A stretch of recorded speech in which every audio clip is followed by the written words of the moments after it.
Hai, welcome to Artocles. Yang namanya pernikahan memang tidak selalu berjalan dengan mulus.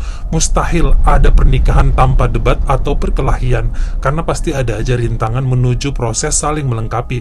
Ada pasangan yang kemudian saling memaafkan kalau habis berantem, namun tidak sedikit yang tetap egois lalu berpisah.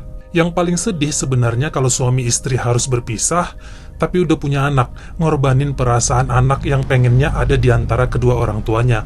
Tapi orang tuanya udah gak mau bersama lagi. Kemudian setelah pisah, berantem lagi ngerebutin hak anak. Yang ada ujung-ujungnya ayah dan ibu saling menjelekan supaya anaknya mau sama dia. Seperti kasus yang mau saya bahas kali ini, perebutan anak yang terlalu berlebihan, malah menurut saya menyiksa anak secara psikis dan juga mental. Sebelum kita lanjut, dukung channel ini dengan mencet tombol subscribe dan juga dinyalain notifikasinya supaya lain kali kalau misalnya saya upload video terbaru tentang horor, misteri, kriminal, dan juga konspirasi, kamu jadi orang pertama yang tahu. Letnan Kolonel Michael Cekevda adalah tentara angkatan darat Amerika dan sudah mendedikasikan dirinya pada pertahanan Amerika sejak tahun 1994. Dikatakan dia adalah orang yang sangat disiplin dan keras, namun tetap mencintai keluarganya. Shannon Wilfong adalah seorang wanita yang sebelumnya bekerja pada sebuah perusahaan farmasi, lalu sempat juga katanya bekerja sebagai apoteker, dan dikatakan memiliki penyakit bipolar disorder, jadi suka stres sendiri. Walaupun penyakitnya ini belum terlalu parah, yang sering terjadi kepalanya katanya suka sakit ampe pusing banget.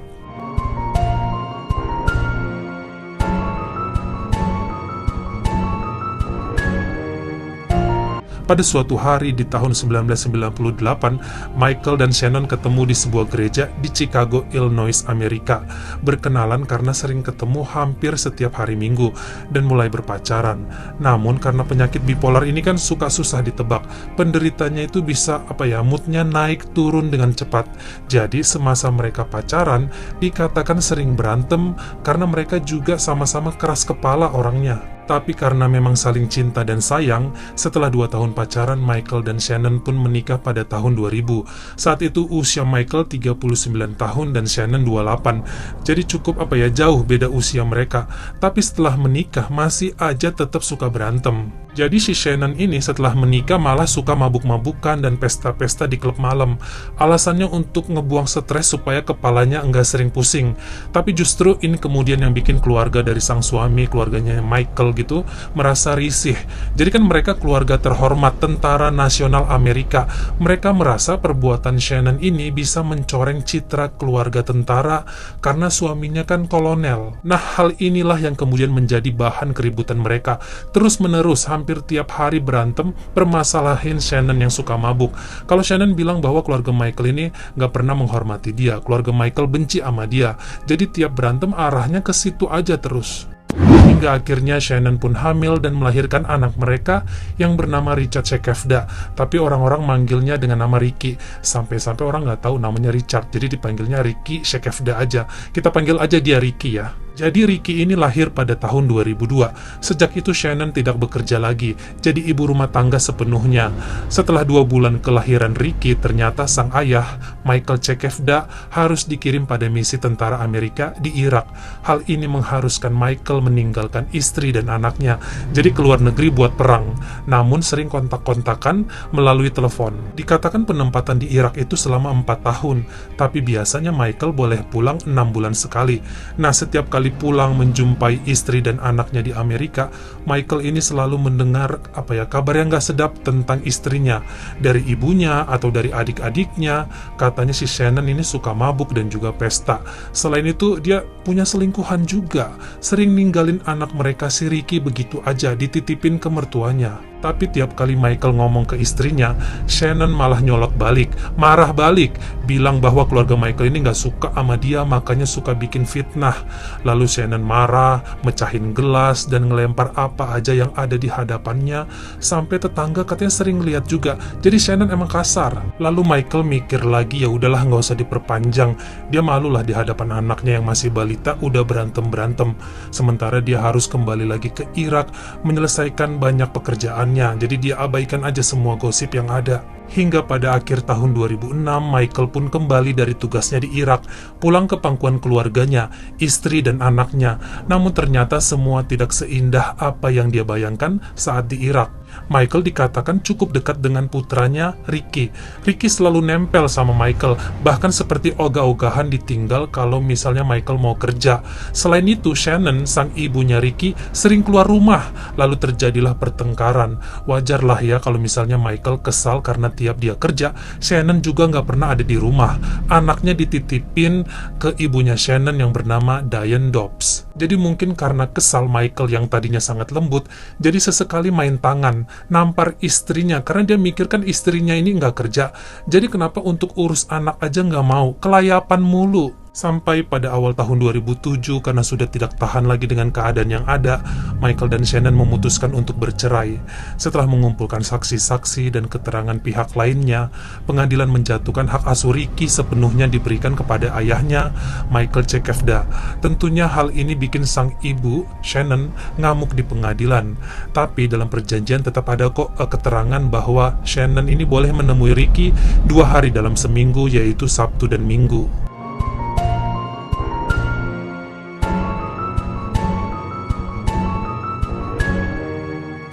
Nah, setelah bercerai, dikatakan Shannon ini numpang di rumah ibunya yang bernama Diane Dobbs yang tinggal sama pacarnya, sementara Michael balik ke rumah orang tuanya. Nah, setiap hari Sabtu dan Minggu adalah jatah Ricky untuk tinggal bersama ibunya. Namun setiap Ricky datang, dia seperti ogah-ogahan untuk nginap di rumah ibunya. Ricky minta pulang dan diantar ke rumah ayahnya, si Michael tadi. Dan tentu aja ini bikin hati si Shannon sedih ya, anaknya itu nggak mau sama dia. Bahkan sang nenek Diane ngajak dia main, jajan ke supermarket, main TikTok, dan segala hal yang menyenangkan. Tapi si Ricky ini tetap nggak semangat dan minta pulang ke bapaknya terus. Intinya, Shannon dan Diane merasakan penolakan dari Ricky yang masih berusia 5 tahun itu. Lalu pada Senin 16 Juli 2007 adalah hari di mana seharusnya Shannon mengantarkan Ricky ke rumah orang tuanya Michael, karena Senin sampai Jumat udah jatahnya Michael untuk urus Ricky. Tapi sampai malam hari dikatakan Shannon ini nggak datang untuk nganterin Ricky. Kemudian Michael nelfon ke rumahnya si Shannon, diangkat sama mamanya Shannon yang bernama Diane. Tapi Diane bilang, tadi siang Shannon udah berangkat kok nganterin Ricky, emangnya belum sampai? Terus kata si Michael, iya nih belum sampai. Ditunggu sampai 2 hari enggak datang juga. Akhirnya Michael melaporkan kepada pengadilan tentang pelanggaran perjanjian ini, karena keterangannya jika ada salah satu orang tua yang melanggar perjanjian, hak asuh akan dicabut sepenuhnya. Lalu polisi pun mendatangi rumah ibunya Shannon. Mereka mencari ke seluruh rumah, tapi tidak ada Shannon dan juga Ricky. Diane, ibunya Shannon, cuma bilang mereka berangkat sejak Senin, hingga akhirnya Diane mulai menuduh Michael yang telah melenyapkan Shannon dan juga Ricky. Seminggu setelah hilangnya Shannon dan Ricky, ibunya Shannon, si Diane, mulai melakukan demo bersama beberapa penduduk lainnya. Mereka percaya Michael yang telah membunuh keduanya. Bahkan di depan rumahnya Shannon dibuat sebuah papan yang menuntut Michael diperiksa dan juga tes kebohongan, lie detector, intinya supaya Michael ngaku. Polisi melakukan wawancara khusus dengan Michael karena polisi mulai curiga nih sama Michael. Tapi si Michael tetap tidak mengaku, sampai keluarga Michael membuat sebuah pengumuman dan hadiah untuk siapa aja yang berhasil menemukan Shannon dan Ricky. Diane ini juga bersaksi kepada polisi bahwa jika bukan karena dibunuh sama Michael, kemungkinan Shannon dan Ricky kabur ke luar negeri. Karena menurut Diane, si Michael suka mukul Shannon dan sering melakukan pelecehan seksual terhadap putranya sendiri, yaitu Ricky. Tentu saja Michael jadi murka, keluarganya jadi marah juga terhadap Diane dan mengatakan bahwa Michael ini ayah yang baik dan tidak punya penyimpangan. Mereka yakin jika kabur ke luar negeri pun pasti karena Shannon nggak terima tentang perjanjian hak asuh Ricky. Pencarian terus dilakukan, seminggu sekali Michael mengintip ke rumahnya Diane. Dia mikirnya siapa tahu Shannon dan Ricky ini udah balik atau udah pulang, atau diumpetin di rumah itu. Tapi nihil. Begitu juga polisi suka ngintip-ngintip katanya ke rumah Diane sebulan sekali, tapi nggak ada juga. Dan sampai 2 tahun lebih, Shannon dan Ricky menghilang tanpa jejak.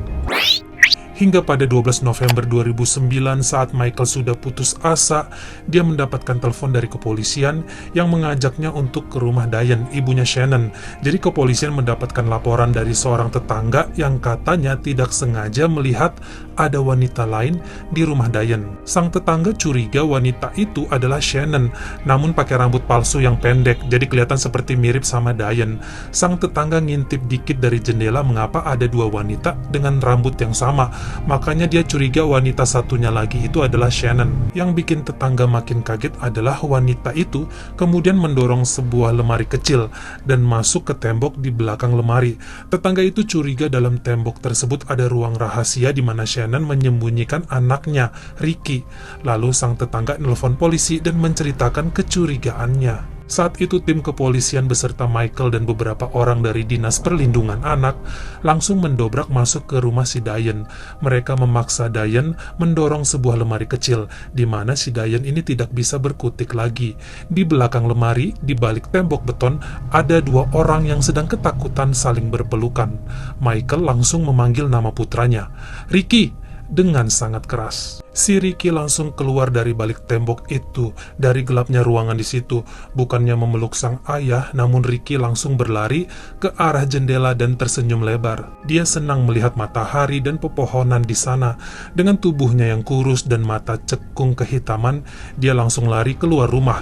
Dia haus akan sinar matahari karena 2 tahun lebih terkurung dalam gelapnya ruangan di balik tembok. Bukan hanya Michael sang ayah, beberapa polisi dikatakan ikut meneteskan air mata melihat Ricky yang sangat bahagia. Ricky lari-larian di rumput yang ada di halaman sambil melihat matahari dengan senang. Ternyata 2 tahun ini ibunya sudah mengurungnya dalam ruangan sempit dan gelap karena takut Ricky ini diambil sama ayahnya.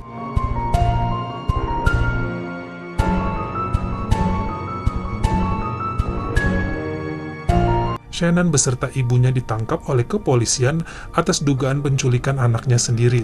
Walaupun Shannon dan Diane bersikeras bahwa mereka melakukannya untuk melindungi Ricky yang dulu suka disiksa sama bapaknya yaitu Michael. Walaupun setelah melakukan pemeriksaan pada tubuh Ricky dan juga mewawancari Ricky, polisi tidak menemukan apa-apa yang membuktikan tuduhan tersebut. Justru si Ricky ini pengen banget pulang ke rumah bapaknya dan tidak mau hidup bersama ibunya sejak dulu. Hal inilah yang mungkin menjadi kekesalan Shannon sang ibu. Dia merasa Ricky nggak sayang lagi sama dia.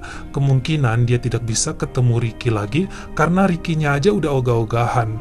Padahal Shannon udah janji sama Ricky tidak akan mabuk-mabukan lagi. Dari keterangan Ricky dan Shannon, Ricky hidup dalam ruangan di balik tembok yang luasnya itu cuma 4 kali 1,5 meter, sementara tinggi ruangan cuma 1,2 meter. Jadi kalau kita orang dewasa aja harus nunduk-nunduk untuk masuk ke ruangan itu. Dan itu katanya biasa dipakai untuk nyimpan dekorasi Natal dan juga majalah-majalah lama. Selama hidup di balik tembok, Shannon cerita kepada Ricky bahwa ayahnya telah meninggal dunia dimakan monster dan mereka nggak boleh keluar ruangan itu karena monster juga akan memakan mereka. Bahkan untuk pipis dan buang air sudah disediakan pee spot untuk Ricky. Shannon juga hanya keluar dari tembok tengah malam, itu pun dengan pakai rambut palsu supaya siapapun yang ngelihat atau misalnya kebetulan lewat, dikiranya itu Diane. Bahkan jika saat demam dan sakit, Diane dan Shannon memberikan obat yang biasa sama si Ricky, tanpa memberikannya suntikan imunisasi yang wajib didapatkan untuk anak seumurnya. Ricky hanya diajarkan menggambar dan mewarnai dan selalu ditakut-takutin setiap kali mencoba keluar dari tembok. Dia sama sekali tidak bisa melihat matahari selama 2 tahun, tidak bersosialisasi dan tidak bisa berlari, bahkan cuma merangkak doang karena ruangannya kecil banget. Makanya waktu ketemu Ricky, Michael ini senang banget, walaupun Ricky udah kurus dan seperti kurang gizi. Umurnya udah 7 tahun waktu itu. Lalu Michael mengajarkan Ricky membaca serta memasukkannya ke sekolah. Sementara pada Mei 2011, Shannon Wilfong dan ibunya Diane Dobbs dijatuhi hukuman 2 tahun penjara dan pacarnya Diane dijatuhi hukuman 10 bulan penjara atas tuduhan menculik anak sendiri dan cucu sendiri. Sementara Ricky kini sudah sepenuhnya setiap hari tinggal bersama ayahnya. Bagaimana menurut kamu?